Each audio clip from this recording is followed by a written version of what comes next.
Alors, je m'appelle Arthur Degrave et je suis responsable des affaires publiques à La Ruche qui dit oui et je suis aussi membre du collectif WeShare, qui est un think tank autour des questions d'économie collaborative.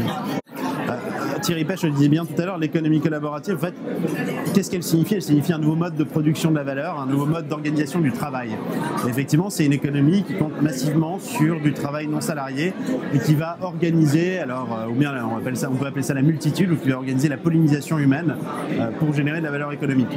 Donc du coup, effectivement, c'est quelque chose, c'est un modèle économique qui se situe en marge de l'économie dominante qui était basée sur le salariat.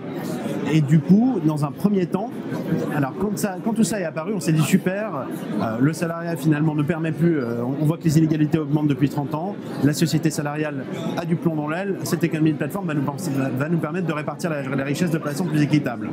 Alors ça c'était un peu le moment d'aveuglement nécessaire, la phase un petit peu naïve, enthousiaste autour de l'économie collaborative. On voit qu'aujourd'hui, à travers ce qu'on appelle parfois l'uberisation, au contraire, cette économie a plutôt provoqué dans certains cas une précarisation du travail et probablement une répartition de la richesse plus inégale.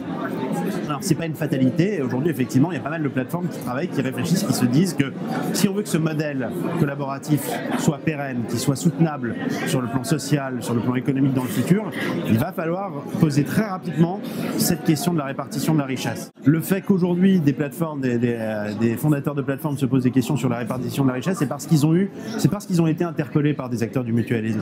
C'est parce qu'on est venu leur poser les questions, c'est parce que ça fait longtemps en fait que le dialogue s'est amorcé entre les acteurs du mutualisme et les acteurs de l'économie collaborative. Quand on parlait d'économie de partage au début, d'une certaine façon, quand un acteur mutualiste arrivait et disait mais attendez, le partage, vous vous rendez compte de ce que ça veut dire? Chiche, le partage, mais allons au fond des choses, est-ce que vous pensez vraiment partager?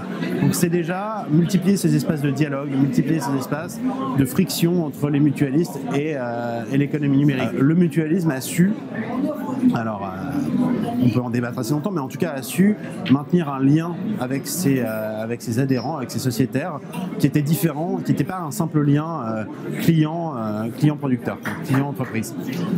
Et aujourd'hui, effectivement, l'économie collaborative, à la fois, elle a besoin de revenir sur cette expérience, d'appréhender l'expérience mutualiste pour comprendre comment elle peut ne pas se dissoudre et revenir sur un modèle tout à fait classique de place de marché. Donc ça, il y a des choses à apprendre de ce côté-là. Et en même temps, les mutualistes ont beaucoup à apprendre dans la façon dont qu'ont les plateformes de communiquer avec leurs utilisateurs. Parce qu'effectivement, sur une plateforme, on n'est pas adhérent, on n'est pas sociétaire, on part quand on veut, on rentre quand on veut.